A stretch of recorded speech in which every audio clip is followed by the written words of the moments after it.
and really what it all means for your financial peace of mind. Our mission today is simple. Cut through all the noise. We've gathered insights from a range of sources: Fox Business, factcheck.org, Newsweek, NASDAQ, AP News, Kiplinger, and the Committee for a Responsible Federal Budget. Quite a list. Yep. We'll explore the immediate impacts, those ongoing administrative shifts, and, the long-term outlook for Social Security. The goal is for you to walk away truly well-informed, but hopefully without feeling overwhelmed. Think of it as your shortcut. Exactly. Okay, let's dive right into what's happening right now, because there's a firm deadline looming. It affects hundreds of thousands of people. It really does. At the end of September, get this, September 30th, 2025, the Social Security Administration, the SSA, will stop issuing paper checks. Stop completely. Uh-huh. Wow.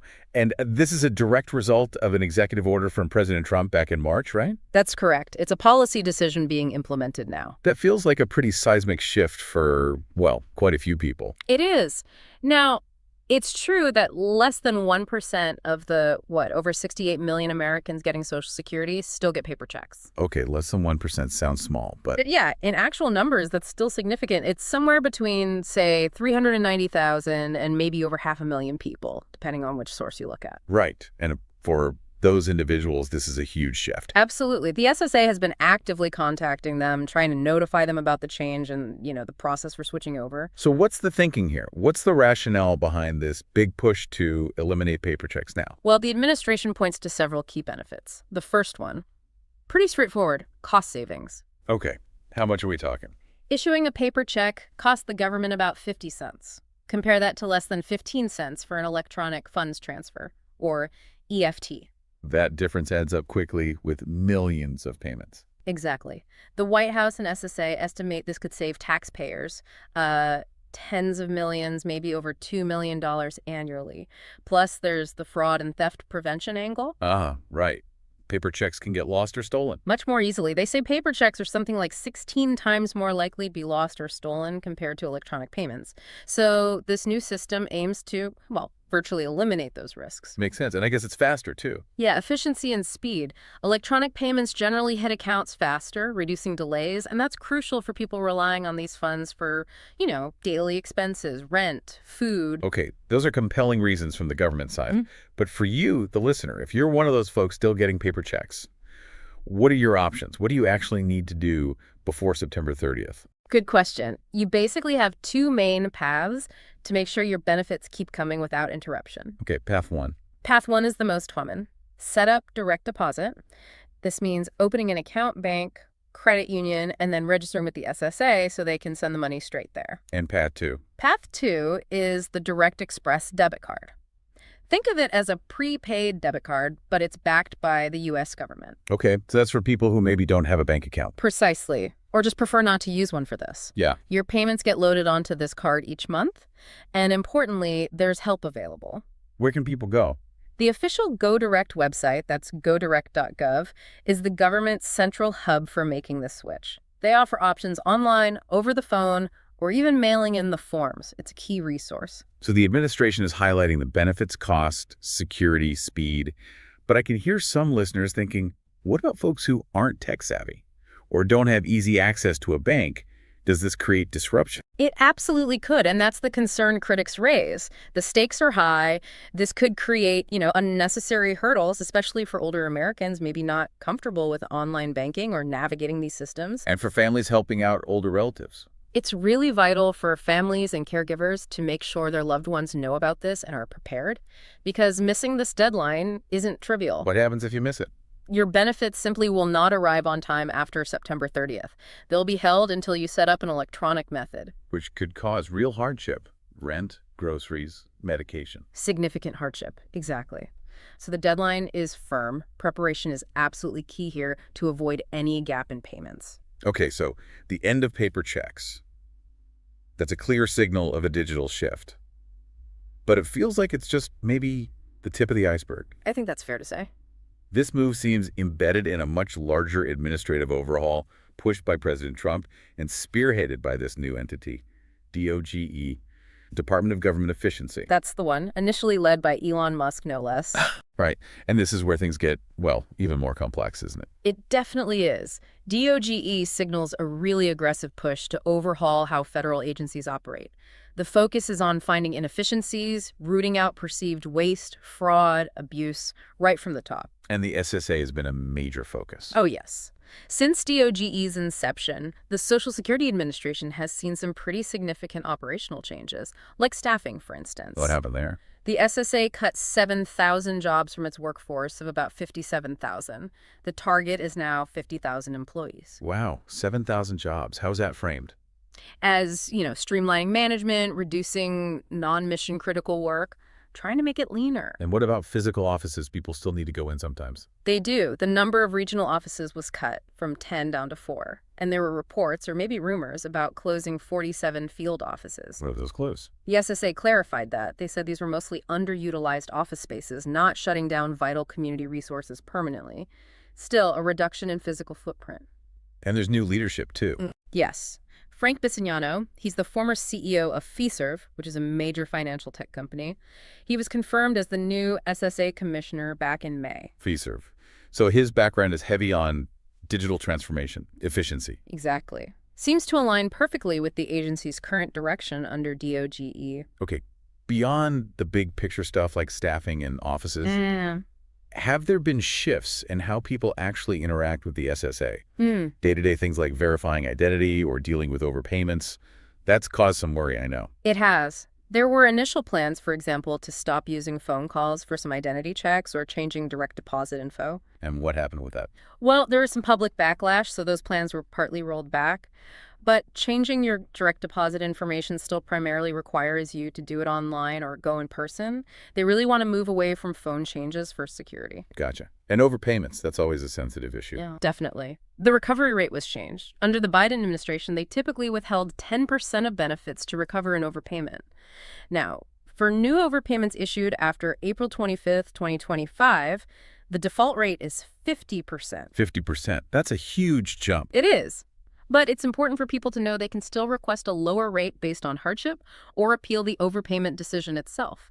Those options still exist. This is really where the debate seems to intensify, isn't it?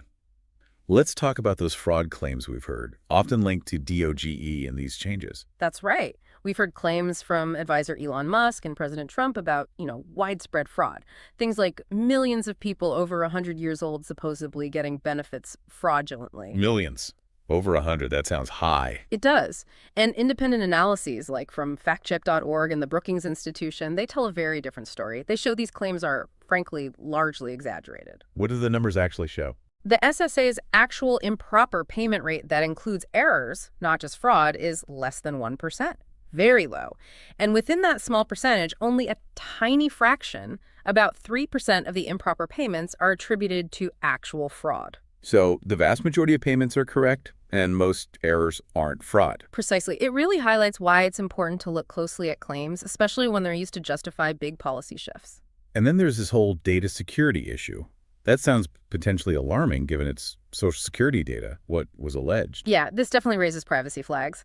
A whistleblower, Charles Bordes, he was the former chief data officer at SSA, alleged that DOGE officials uploaded sensitive data on over 300 million Americans. 300 million. Uploaded where? To an unsupervised cloud account, basically raising fears of potential identity theft on a massive scale. What did the SSA say about that? The SSA responded, stating the data is held in secure environments, walled off from the internet, and that there's been no known compromise. However, there's a however. Yes.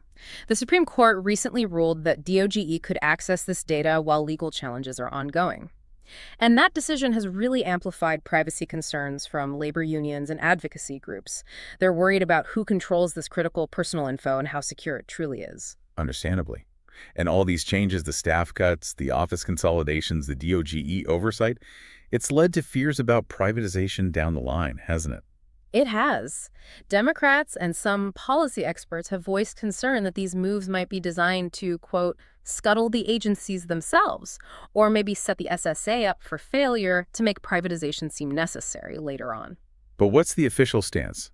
Has Commissioner Bisignano addressed this? He has. He publicly stated, and I'm quoting here, that he has not thought about privatizing and sees the SSA as a government agency run for public benefit. So that's the public line. Okay, so amidst all this talk of efficiency, streamlining, cost-cutting, what's the bottom line? What's the potential impact on the actual people Social Security is meant to serve? That is the crucial question, isn't it?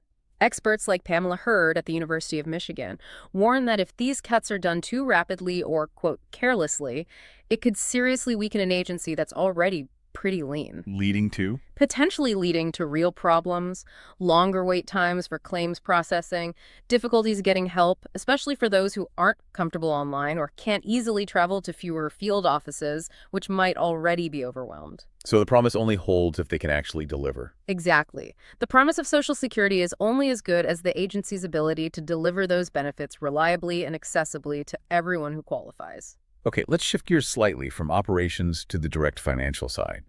There was that big piece of legislation President Trump signed in July, the One Big Beautiful Bill. It included something specific for seniors, right? A tax deduction. That's right. The bill includes a new $6,000 tax deduction for individuals aged 65 and older, and that doubles to $12,000 for couples filing jointly. And when does that kick in? It's available from 2025 through 2028.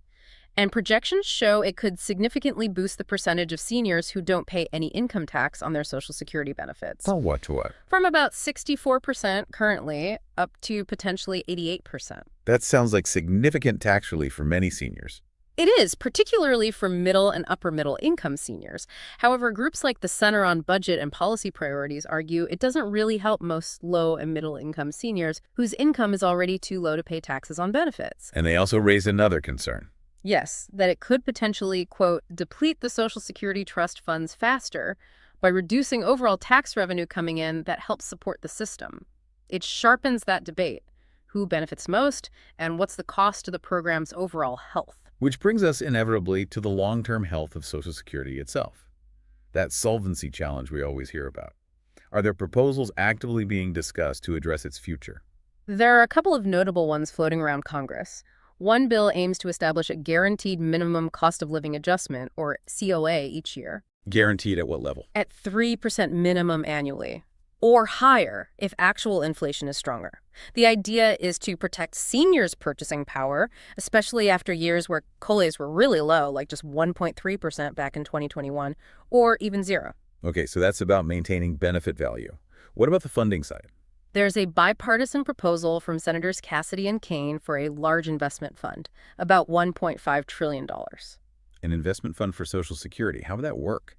The plan is to invest $300 billion per year for 5 years into a diversified portfolio, stocks, bonds, other assets. The goal is for that money to grow over time and help stabilize Social Security's finances long-term, generate new revenue, essentially. Interesting ideas. But despite these proposals, that solvency crisis still looms, right? The projections are pretty stark. They absolutely are. The Social Security Trust Fund, where the reserves are held, is projected to run out of reserves around 2033. That's according to the SSA's own trustees. And the Congressional Budget Office. The CBO, which is the nonpartisan budget analyst for Congress, says maybe 2034. Either way, it's only about a decade away. And if nothing changes by then? If Congress doesn't act, benefits would automatically be cut across the board by roughly 23 to 25%. The program would only be able to pay out what it collects each year in payroll taxes at that point. A massive cut for millions relying on those benefits. A huge potential impact, yes. Now, the Committee for a Responsible Federal Budget, you mentioned them earlier, they analyzed President Trump's campaign plans. What did they find regarding the impact on Social Security's solvency? Their analysis looked at proposals like ending the taxation of Social Security benefits entirely, ending taxes on overtime and tips, imposing large tariffs, expanding deportations, a whole package. And the projected impact. Their central estimate. These plans would increase Social Security's 10-year cash shortfall by about $2.3 trillion through fiscal year 2035. Increase the shortfall, meaning it makes the problem worse. Yes. They project it would move the insolvency date forward by 3 years, so maybe to 2031 instead of 2034. And the automatic benefit cut required then would be even larger, around 33% across the board by 2035. Has President Trump addressed how he'd close that larger gap? He has stated he would close the shortfall primarily through economic growth, spurred by policies like increasing oil and natural gas drilling. Critics, however, doubt that growth alone would be enough to cover such a large projected shortfall. Okay, beyond these really big policy debates, are there any other, maybe smaller changes impacting Social Security recipients that people should have on their radar? Definitely a few other things to be aware of. First, student loans. The Department of Education restarted collections on defaulted federal student loans back in May. And that can affect Social Security. Yes, they can withhold or garnish Social Security benefits to repay defaulted student loans. So that's a heads up if you have defaulted loans. Well, There's a memo from the Trump administration directing the SSA to tighten up procedures to ensure ineligible non-citizens aren't receiving benefits. This involves expanding fraud programs and investigating mismatched records more closely. okay. Anything else administrative? Yes, logging into your online account. As of June 7th this year, 2025, you can only use login.gov or id.me to access your My Social Security online services. Those older, direct SSA logins, they're discontinued. It's a push for stronger digital security. So you might need to set up a new login if you haven't already. Correct. And on a more positive transparency note, the SSA is actually implementing some new initiatives. They're publishing more about their challenges, doing weekly operational reports on YouTube, apparently, and providing more detailed info on wait times. Try and be a bit more open. Okay, wow. We have certainly covered a lot of ground today. We really have. From that immediate deadline, the end of paper checks on September 30th, to the big operational shifts at the SSA under DOGE, and these huge policy discussions about Social Security's financial future. Whether it's administrative efficiency, or data privacy concerns, or the program's long-term solvency. These aren't just abstract debates, are they? Not at all. They directly impact the financial security of millions and millions of Americans, including, potentially, you listening right now. So the biggest takeaway, especially for right now, seems clear. Be proactive. Absolutely. If you are one of those folks still getting paper checks, that October 1st deadline is critical. Don't wait. Get your payments set up electronically, direct deposit, or the Direct Express card. Please do. And really, for everyone, stay informed. Understand how these broader changes, whether it's a tax deduction or shifts in how the agency runs, could affect your future, your planning, your financial well-being. It's not just news. It's information you can potentially act on. Right. It really feels like we're in an era of rapid change, this big digital transformation push hitting everything, including Social Security. And the agency is navigating this really complex landscape, isn't it? Trying to balance efficiency drives, very real privacy concerns, and these looming solvency challenges. Which leaves us with a pretty important question to think about, I suppose, is how do we ensure that the modernization of these essential government programs like Social Security truly serves all Americans? How do we balance that understandable push for efficiency and security with the absolute need to protect the most vulnerable among us? And frankly, maintain public trust in the whole system? That's a deep question. Definitely something to consider as you reflect on everything we've discussed in this deep dive. Welcome to Financial Area. Paul here, joined by Rachel. Hi, everyone. We've got a really crucial deep dive for you today. We're unpacking a whirlwind of recent changes that are dramatically affecting Social Security. That's right. And if you or maybe a loved one relies on these benefits, or honestly, even if you're just planning for your own financial future, you'll want to pay close attention. We're talking firm deadlines, significant new policies, and really what it all means for your financial peace of mind. Our mission today is simple.